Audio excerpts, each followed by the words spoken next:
Okay, so admittedly, whenever I record on top of my bed, which is what I'm doing right now, you guys are balancing on something. Right now, it's a Squishmallow and my laptop, and I'm reading off of my laptop right now, so you guys might move every now and then. How fun!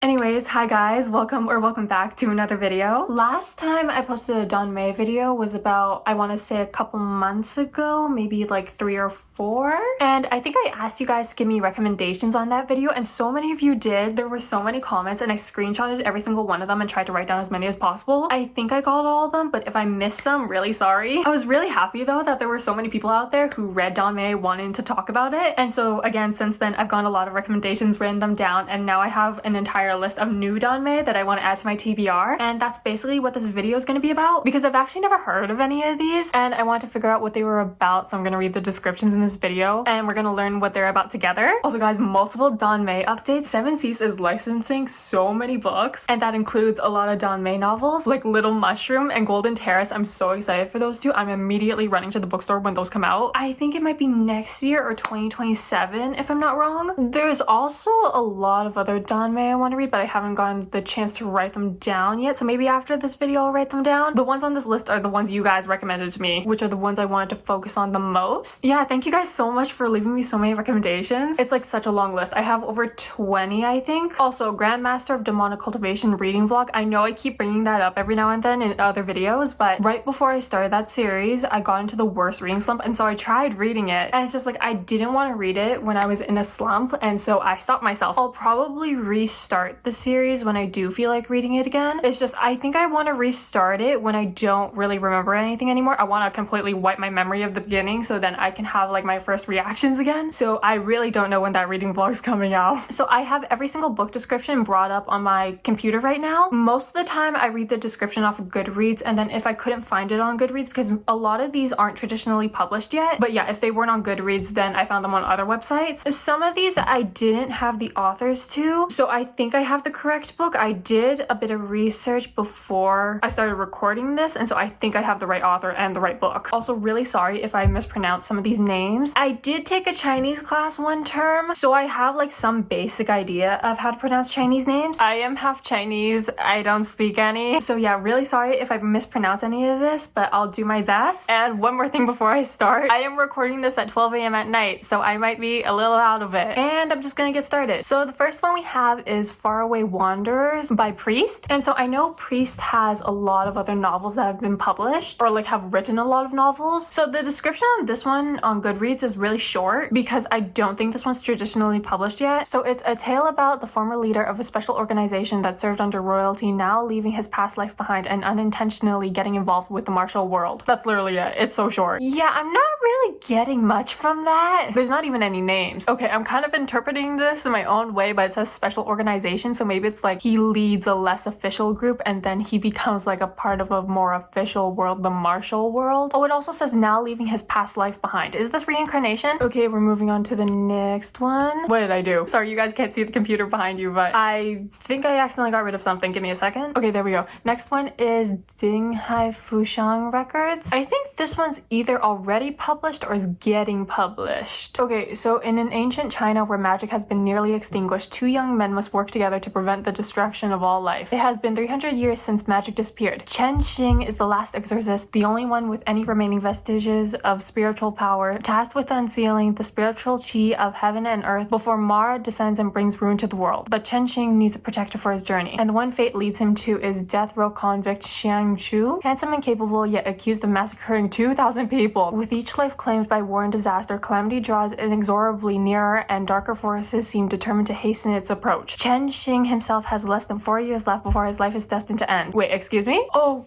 God, is this gonna be tragic? Okay, continuing. He has no choice but to put his trust in Shangshu. That is if his supposed protector is willing to cooperate at all. Oh, okay, so is he like the only one left with magic? Okay, yeah, the cover is giving off like he's the only one with any sort of power, and then his protector is the one with the sword, so I don't think he has any sort of magical powers. So it's like chosen one. Also, sorry if I'm at like a really weird angle. I'm trying to see what the words are saying on my computer. Next one is River Bay Road by Oh, full name is River Bay Road Men's Dormitory by Fei Tianyi Xiang. I think 2 volumes of this one are already out. I've seen it in the bookstore, I think. This is also the author of Legend of Exorcism, which was on my last TBR video. Oh wait, is this also the same author as the last book? I don't think I said the author's name of the last book. I think it is because it's in the description right here. Oh my god, I'm gonna have a hunched back by the time this video ends. Multi-millionaire movie director Zhang Yuwen has it all. Fame, fortune, and a successful career, but what he really craves is to create a novel he can call true art. Passionate about this dream, he abandons the film industry to pursue writing full-time, only to hit an unexpected roadblock. His characters feel flat, lacking the authenticity he longs for. The problem? Zhang Yuwen has spent most of his life alone and hasn't had much real-world interaction to draw from. As a single gay man with a luxurious villa full of empty rooms, Zhang Yuwen comes up with an unconventional solution. Why not rent those rooms out to other gay men and use them as inspiration for his novel's character? Enter his 4 new roommates: Yan Jun, a single father; Chen Hong, a fitness coach; Zhang Weizhi, a shy young live streamer; and Cheng Jinqing, a playboy and aspiring photographer. Each brings their own unique story and quirks, giving Zhang Yuwen the perfect opportunity to study real people up close. But as Zhang Yuwen dives deeper into their lives, one question remains: can these very different men manage to coexist long enough for him to finish his masterpiece? Or will the chaos of living together become the real story? Wait, yeah, because it's all like they have different hobbies, so then they'll probably all have like completely different personalities. This one sounds kind of cozy, not gonna lie. Maybe chaotic, but cozy. That's a lot of people living in one house. I mean, it's definitely gonna be an interesting novel if he's interacting with all these people for the first time. Next is Global Examination by Musu Lee. I think Musu Lee also has 2 books that are about to be published by 7 Seas. Not this one though, I don't think. I think it's Copper Coins and then something else. Is this the author that wrote 1,000 Years of Longing or 3,000 Years of Longing? Welcome to the exam where failing isn't an option. People across the world are randomly pulled into an eerie alternate world where they must survive a series of twisted, life-threatening examinations. Each exam is disguised as a school subject, but the questions are riddles, the logic supernatural, and the price of failure is often death. Yu Huo wakes up in this bizarre world with a clouded memory, a sharp tongue, and instincts too honed for an ordinary man. Cold, clever, and uninterested in teamwork, he quickly draws attention, for better or worse. Qin Ju, an invigilator ranked among the system's elite, is tasked with keeping examinees in check, but something about Yu Huo doesn't fit any pattern he knows, and that makes him dangerous. As they circle each other through high-stakes challenges and ever deadlier puzzles, a strange connection begins to form between invigilator and examinee. I don't know if I'm saying invigilator right. Sorry, yeah, continuing, but in a system designed to break the mind and erase the past, trust may be the most dangerous risk of all. Wait, this one sounds so interesting. So I think it's like between the game organizer and then one of the contestants. Sorry, I'm kind of the type that needs to read something over and over again to fully like absorb it. So it's like death game romance. I feel like in the death game books, it's normally like 2 contestants fall in love, but this one's pretty interesting because it's not 2 contestants. It's like one of the organizers and then the contestant. This one actually sounds really interesting. Is this one getting traditionally published anytime soon, please? Next is Thrice Married to a Salted Fish. I think this one either just got published or is getting published soon. Oh wait, okay, November 25th. Oh no, sorry, November 11th, 2025. Oh my god, I like need something to prop my head on. That's not working. I'm going back to the regular position. An arranged marriage will become the perfect career opportunity for one would-be doctor, that is if a curse doesn't get in the way. 10 years of exhaustive study and sleepless nights have suddenly been rendered meaningless for aspiring imperial physician Lin Qingyu. In the midst of his education, he's instructed to set everything aside and marry Lu Wangchen, the sickly son of the Marquis, all in hopes that this union will heal the illness that plagues the young master. However, Lin Qingyu quickly discovers that Lu Wangchen isn't just an ill-fated aristocrat. In fact, the man has a mysterious sixth sense that could help Lin Qingyu outmaneuver anyone, even royalty. Thus, Lu Wangchen proposes an idea to his new male bride, one that will help send Lin Qingyu back home to continue his studies and fulfill his dreams, both benign and dastardly. Yet as feelings bloom between these new allies, a dark truth threatens to rip them apart in both sickness and in health. Marriage of convenience, it sounds like? Sounds really cute though. Oh, the doctor might be cursed. Next one is The Emperor's Strategy by Yu Xiaolanshan. I feel like I keep getting closer to the camera every single time. Okay, so as part of the imperial family, every move by Chu Yuan in this game of chess is made with apprehension, fearing that with a moment of inattentiveness, the whole match will be lost in a single move. Ascending to the throne at 18, not half a year passes before civil strife erupts in Yunnan. Though the thoughts of the old guard at the imperial court are not exactly identical, they are all waiting to see how the new emperor will put an end to this. Unexpectedly, before the side could make a move, a few thousand miles away, the king of Xinan, Duan Bei Yue, had already personally commanded troops to attack in all directions. Not half a year had passed when peace was restored. Sparse moonlight shines into the palace. Chu Yuan stamped the wax seal himself and had a secret secret letter sent urgently to Yunnan 800 miles away. This time, what must we give in exchange? Brush marks pass through the back of the paper. It almost can be seen when writing this line how angry the young emperor was. Danmei Yue spread out a piece of paper unhurriedly, replying with one word, you. Okay, is this another like marriage of convenience? Like to end the war he has to marry the emperor? Or like the other emperor? Is there two emperors here? See, this is why I don't read descriptions. The moment I read them, I forget what I just read. I really don't know why. I'm much better with the insides of books. Like I remember what I read on the inside of books, but then on the back of the book, completely forget what I just read. Definitely a me issue. I'm just gonna continue. Next one is my husband and I sleep in a coffin. Oh, this one just came out recently. Or no, it's just coming out tomorrow. The title is really interesting. A cozy coffin for two becomes one recluse's reality when he wakes up in the frigid body of a 1,000-year-old corpse. Can he find his footing in this new body? Even then, can he survive the passionate doting of his handsome and quite unhinged coffin mate? Oh my god, wait, did he wake up beside someone? Am I reading that correctly? Reclusive gay virgin Wang Xiaomei has just awakened inside the body of a 1,000-year-old corpse dressed in an ornate wedding finery. Stranger yet, he finds himself sharing a coffin with immortal warrior Wen Fangjin, who has spent the last millennia patiently waiting for his dead lover to return. Okay then, so he was waiting inside the coffin. Sorry, I think the fact that he was just waiting inside the coffin is baffling me. That is just like, wow, that's a long time. Constantly hungry with nothing to eat and only a magic peach blossom tree to keep his heart pumping, Wang Xiaomei must now navigate being trapped in an ornate mausoleum, undead, all while dodging pesky grave robbers. Is he living inside the coffin? To make matters worse, he must also keep a lid on his growing attraction to his hot, albeit completely unhinged immortal who will do anything, even kill to keep his beloved safe. I feel like the word unhinged was mentioned a concerning amount of times. Why do I feel like this is gonna be a slight comedy? Is that wrong of me to think? I don't know, just the idea of the story seems so funny. Or is it more tragic? Next one is Don't You Like Me by Liu Tianyi. Lin Feiran never asked to see ghosts. That is definitely an interesting start, also not what I expected from this cover. But thanks to a pair of yin-yang eyes he unknowingly inherited from his grandfather, he can't stop seeing them. The ability brings him more frights than thrills, like the horrifying discovery that his dorm room isn't home to just 2 people, but 18! And the 16 extra roommates, let's just say they like to party every night. There's only one way to get a break from the constant hauntings: physical contact with Gu Keifeng, his annoyingly perfect roommate and the person Lin Feiran has perhaps unfairly labeled his arch nemesis. The closer the contact, the longer the ghost-free relief lasts, much to Lin Feiran's dismay. Still clinging to Gu Keifeng is better than being scared out of his mind. Until Lin Feiran's growing confusion, Gu Keifeng doesn't seem to mind the clinginess. In fact, he's surprisingly accommodating. He lets Lin Feiran sleep in his bed, share his desks, and even tag along to the toilet. Lin Feiran is desperate to find another solution, any solution that doesn't involve sticking to Gu Keifeng like a human security blanket for the rest of his life. But why does Gu Keifeng seem so pleased with the current arrangement? Wait, this one sounds really cute. So it's like, what's it called? Like forced proximity and then enemies to lovers? Or like one-sided enemies to lovers? Also, seeing ghosts is really interesting. Kind of like a paranormal romance, I guess? Wait, no, I'm actually really excited for this one because it's like, it's giving me one-sided yearning. Okay, next one is I Have Medicine by... Okay, it says the author is Fallen Clothing Becomes Fire, but I think that's just the literal translation. Oh, okay, we have a bit of dialogue in the description. So it starts out with Gu Zhuo saying, "Are you sick?" Then the next person is Gong Yi Tianheng saying, "You have medicine?" Gu Zhuo, "You're sick." Gong Yi Tianheng, "If I say I'm sick, can you cure me?" Gu Zhuo, "If I say I have medicine, would you want it?" Gong Yi Tianheng, "However much you have is how much I want." Gu Zhuo, "However much you want is how much I have." This is really going back and forth here. Gong Yi Tianheng, "Then bring it all out." Gu Zhuo, ...